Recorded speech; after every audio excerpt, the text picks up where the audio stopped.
Fato rápido, não existe hora certa para casar. Conheço casos de pessoas que se casaram depois de um mês de noivado e deram super certo. Também conheço casos de pessoas que levaram mais de 10 anos noivando e deram muito errado logo que casaram.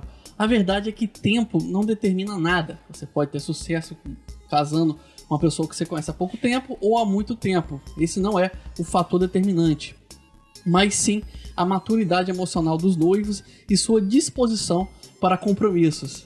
Esse que vos fala ficou noivo e por isso começaram a me perguntar: como é que eu sei que é a hora certa de casar?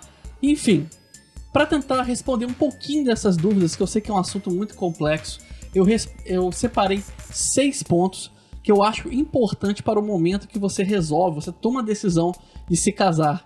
Então, se você quiser ir juntar as escovas de dentes, preste atenção nesses 6 pontos que eu acho que é importante, mas dá uma olhadinha pra ver se cabe pra você também. Meu nome é Elias Ribeiro, sou nerd, por mais incrível que pareça, também sou psicólogo. Bem-vindos ao Psiconerd Web.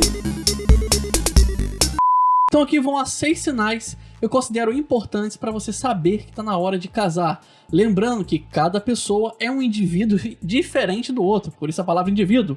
Então tem coisas aqui que talvez não sejam 100% parecidas com você. Então tome isso aqui apenas como uma referência, mas escute também seu coração, ok? O primeiro indicador, o primeiro sinal de que vocês devem se casar é: você já vive uma vida juntos ou vocês já pensam juntos, tem uma vida pensada juntos. Você não precisa necessariamente morar com a pessoa ou nada assim, não precisa ser tão radical.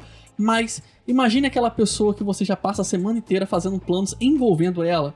De segunda a sexta, tudo que você faz, coisas que você vai comprar, você já compartilha seus problemas, enfim, vocês já têm uma vida juntos, vocês não conseguem mais imaginar uma outra pessoa substituindo aquela.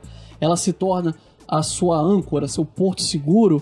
É alguém ao qual a sua opinião realmente importa, ou seja, uma pessoa a qual você já vive uma vida juntos, mesmo que vocês não morem juntos. É importante diferenciar isso. Essa questão da dinâmica de morar junto varia de pessoa a pessoa, cultura e etc.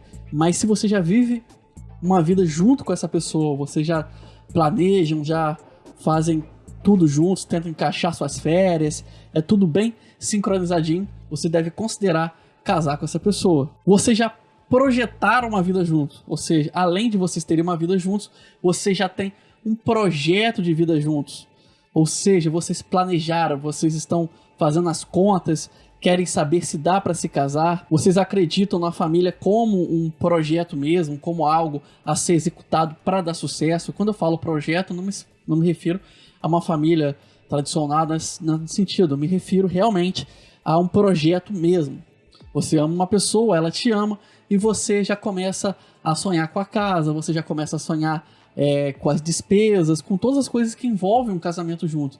Então, se vocês veem isso como um projeto, inclusive ter uma criança ou não, tá?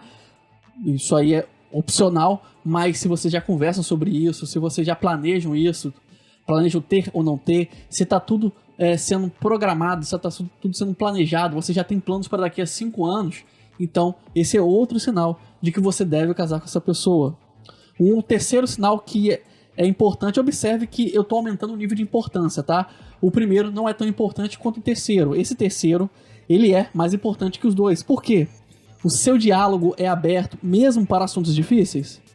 Porque se seu diálogo for aberto e vocês conseguem conversar sobre conflitos, coisas que normalmente as outras pessoas ficariam chateadas, mas vocês conseguem conversar bem, mesmo que gere um mal-estar na hora, sim, essa é a pessoa com quem você deve se casar.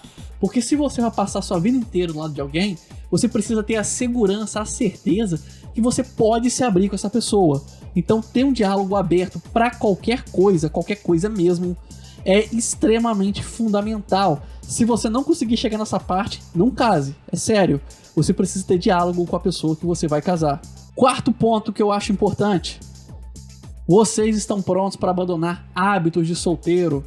Ou seja, vocês não ligam de perder certas liberdades que teriam se fossem solteiros. Porque sim, na hora que você entra no noivado, você decide juntar as escovas de dente, comprar cama de casal, dormirem juntos, vocês vão abandonar muitas coisas. Suas amizades, inclusive, podem ser alteradas e geralmente são alteradas. vocês passam a se interessar por outras coisas, aquela saidinha de fim de semana talvez não fique tão frequente. Não que isso seja ruim.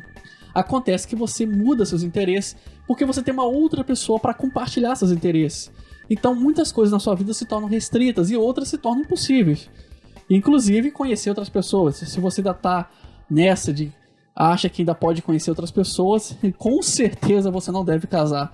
Mas se você não liga de perder seus hábitos de solteiro, então você está realmente adiantando passos para poder ir para um casamento. Quinto passo, realmente importante, muita gente esquece, porque muita gente pensa muito no sentimento, muito na vibe boa que aquela pessoa te passa, mas se esquece de uma coisa muito importante, que inclusive pode acabar com o casamento se vocês não pensarem antes nisso. Ter um planejamento financeiro para o casamento. Se vocês financeiramente já estão se preparando para uma vida a dois, com certeza vocês devem se casar. Por quê? Porque casamento envolve despesas, desde a parte burocrática. Sim, casar custa dinheiro, tá?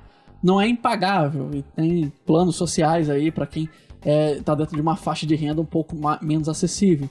Mas sim, você tem despesas, a começar pela certidão de casamento, vocês vão ter que morar juntos, mesmo que um de vocês já tenha uma casa que possibilite nesse momento, primeiro momento, morar juntos, o que nem sempre é o caso, muitas vezes tem que adquirir uma casa um pouco maior, alugando ou comprando, vocês vão ter despesas pelo menos com os móveis, pelo menos com uma reunião com a família, vocês vão ter tudo de vocês vai ser dobrado, a conta de luz vai ser dobrada, tudo vai aumentar e vocês precisam pensar nisso. Vocês vão ter hábitos diferentes que, se somado, talvez implique um gasto maior. Vocês precisam conversar, precisam se planejar e, inclusive, ter reservas financeiras para o período de casamento. O amor é muito bom, mas o amor pode ser provado se você não estiver financeiramente preparado. Não estou dizendo que você tem que ser rico, não. Pessoas de todas as classes sociais podem se casar e devem se sentir desejo, mas devem se preparar, porque realmente tem despesas e você precisa planejar financeiramente, inclusive saber se aquela pessoa que está com você é capaz de fazer esse planejamento, porque se vocês não se entenderem financeiramente, vocês podem ter um conflito muito sério, porque nós vivemos numa sociedade onde isso é muito relevante e isso pode realmente causar crises no casamento. E o sexto e último ponto que eu quero levantar aqui, que é um sinal, sim, muito claro de que vocês devem se casar, é por amor. Seu casamento é por amor? Então, sim, esse é o ponto principal quando você vai casar.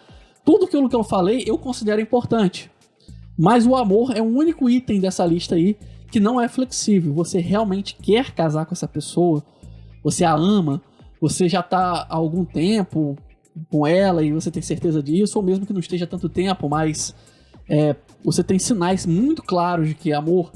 Olha que amor é difícil de detectar. Eu fiz uma palestra sobre isso, está no canal, depois dá uma olhada, mas o amor é algo bem difícil de detectar. Mas se for por amor, você tem certeza que é por amor, e esse item está no topo da sua lista, então sim, você deve se casar com essa pessoa. Mas não vai se iludindo, casamentos têm desafios. Por isso que a maioria dos itens que eu citei antes de chegar no amor são itens de questões materiais e também subjetivas. Ou seja, você precisa ser capaz de dialogar com o seu companheiro ou com a sua companheira e você precisa ser capaz de administrar uma vida com essa pessoa. Porque se vocês não tiverem amadurecido nessas áreas que eu falei, e mesmo que se amem, talvez seja melhor vocês se curtirem um pouco mais, se conhecerem mais, aproveitarem mais a vida de vocês dois juntos nessa fase de namoro, para quando vocês tiverem um amadurecimento, aí sim, resolverem ter uma vida juntos. Porque uma vida juntos implica em várias responsabilidades. Eu só citei filhos e casa aqui, mas tem um monte de outras, ok? Então, vou finalizar esse vídeo com uma última observação. Apesar de eu ter citado 6 pontos em consideração aqui, cada caso é um caso. Não quer dizer que você tenha que ter exatamente esses 6 pontos, mas que englobe essas áreas aí do seu jeito. Faça sua própria lista. Pode ser que para você uma ou outra coisa possa ser mais importante do que outra. Talvez para você sua tolerância seja maior em um ou outro item. Mas o importante é que você tenha todas as áreas da sua vida satisfeitas com essa pessoa. O amor, a administração da vida, seja financeiramente, seja como parceria, tudo isso é importante. E também subjetivamente, você ter diálogo. Fez essa pirâmide aí, esse tríplice grupo, você com certeza está pronto para um casamento. E pense muito bem, porque tudo isso precisa ser muito bem decidido. Muito obrigado aí pela sua audiência. Se quiser conversar mais, porque eu sei que esse assunto é complexo, deixa aí nos comentários. Meu nome é Elias Ribeiro.